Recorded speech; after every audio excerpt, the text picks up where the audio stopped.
বেলুড় মঠ পশ্চিমবঙ্গের হাওড়া জেলার বেলুড় অঞ্চলে অবস্থিত। এটি রামকৃষ্ণ মিশনের প্রধান কেন্দ্র। মঠের প্রতিষ্ঠাতা ছিলেন স্বামী বিবেকানন্দ, যিনি তার গুরু শ্রী রামকৃষ্ণ পরমহংসের আদর্শ ও শিক্ষাকে প্রচার ও প্রসারিত করার উদ্দেশ্যে এই মঠের প্রতিষ্ঠা করেছিলেন। বেলুড় মঠের স্থাপত্য শৈলী এবং এর ইতিহাসের প্রতি মানুষের আকর্ষণ রয়েছে। প্রতিষ্ঠার পটভূমি: শ্রীরামকৃষ্ণের জীবনের শেষে তার শিষ্যদের একটি স্থায়ী আশ্রয়ের প্রয়োজন হয়েছিল যেখানে তারা সাধনা ও সেবা কাজ পরিচালনা করতে পারবেন। এই প্রয়াসে স্বামী বিবেকানন্দ এবং তার সহ শিষ্যরা মিলিত হন এবং একটি স্থানের সন্ধান করতে শুরু করেন। অবশেষে 1898 সালে হাওড়ার বেলুড়ে গঙ্গার তীরে বর্তমান বেলুড় মঠের জমি ক্রয় করা হয়। স্থাপত্য শৈলী: বেলুড় মঠের স্থাপত্য শৈলী ভারতীয় এবং পশ্চিমী স্থাপত্যের এক অনন্য মিশ্রণ।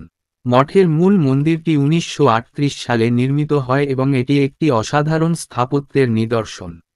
মন্দিরের নকশায় বিভিন্ন ধর্মের প্রতীকসমূহ যেমন হিন্দু, মুসলিম, খ্রিস্টান এবং বৌদ্ধ ধর্মের শৈলী একত্রিত করা হয়েছে। এটি রামকৃষ্ণ মিশনের মূল দর্শনের প্রতিফলন, যা সর্বধর্ম সমন্বয়ের উপর ভিত্তি করে। স্বামী বিবেকানন্দের ভূমিকা: স্বামী বিবেকানন্দ বেলুড় মঠের প্রতিষ্ঠা ও বিকাশে মূল ভূমিকা পালন করেন।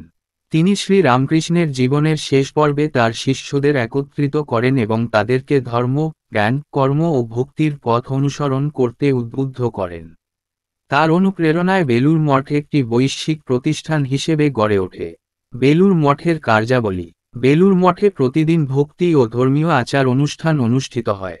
এছাড়াও মঠের অধীনে বিভিন্ন সমাজসেবামূলক কর্মকাণ্ড পরিচালিত হয়। শিক্ষা প্রতিষ্ঠান, হাসপাতাল, গ্রামীণ উন্নয়ন প্রকল্প ইত্যাদি মঠের মূল কার্যক্রমের অংশ। শ্রী রামকৃষ্ণ, সারদা দেবী এবং স্বামী বিবেকানন্দের আদর্শ অনুসরণ করে এখানে সেবা কার্যক্রম পরিচালিত হয়। গুরুত্বপূর্ণ স্থাপনা: বেলুড় মঠের প্রধান মন্দিরটি রামকৃষ্ণ মন্দির নামে পরিচিত। এছাড়াও এখানে স্বামী বিবেকানন্দের বসবাসস্থল, শ্রী সারদা দেবীর মন্দির এবং শিষ্যদের আশ্রম রয়েছে। মঠের অন্যান্য আকর্ষণীয় স্থাপনা মধ্যে রয়েছে প্রার্থনা হল, লাইব্রেরি এবং সংগ্রহশালা।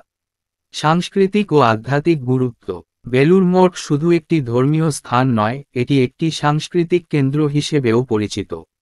এখানে বিভিন্ন ধর্মীয় ও সাংস্কৃতিক অনুষ্ঠানের আয়োজন করা হয়। এছাড়াও প্রতিদিন অসংখ্য ভক্ত ও দর্শনার্থী এখানে এসে শ্রী রামকৃষ্ণ, সারদা দেবী এবং স্বামী বিবেকানন্দের জীবন ও আদর্শ সম্পর্কে জানতে এবং তাদের প্রতি শ্রদ্ধা নিবেদন করতে আসেন। বেলুড় মঠের ভূমিকা বর্তমান সমাজে: বর্তমান সমাজে বেলুড় মঠের ভূমিকা অত্যন্ত গুরুত্বপূর্ণ। ধর্মীয় শিক্ষা ও আধ্যাত্মিক সাধনার পাশাপাশি মঠের মাধ্যমে নানা সমাজসেবামূলক কার্যক্রম পরিচালিত হয়। শিক্ষা ও স্বাস্থ্য ক্ষেত্রে মঠের অবদান উল্লেখযোগ্য। বিভিন্ন বিদ্যালয়, কলেজ এবং হাসপাতালের মাধ্যমে মঠ সমাজের বিভিন্ন শ্রেণীর মানুষের সেবা করে যাচ্ছে। উপসংহার: বেলুড় মঠ একটি অমূল্য ঐতিহ্য এবং আধ্যাত্মিক কেন্দ্র। শ্রীরামকৃষ্ণের আধ্যাত্মিক আদর্শ এবং স্বামী বিবেকানন্দের কর্ম ও দৃষ্টিভঙ্গি এখানে প্রতিফলিত হয়েছে। বেলুড় মঠের প্রতিষ্ঠা থেকে বর্তমান পর্যন্ত এর ইতিহাস ও কার্যক্রম ধর্মীয় ও সমাজসেবামূলক কার্যক্রমের মধ্যে একটি বিশেষ স্থান অধিকার করে রেখেছে। মঠের মাধ্যমে বিভিন্ন ধর্মের মানুষ একত্রিত হয়ে শান্তি, ভ্রাতৃত্ব এবং মানবতার জন্য কাজ করে যাচ্ছে।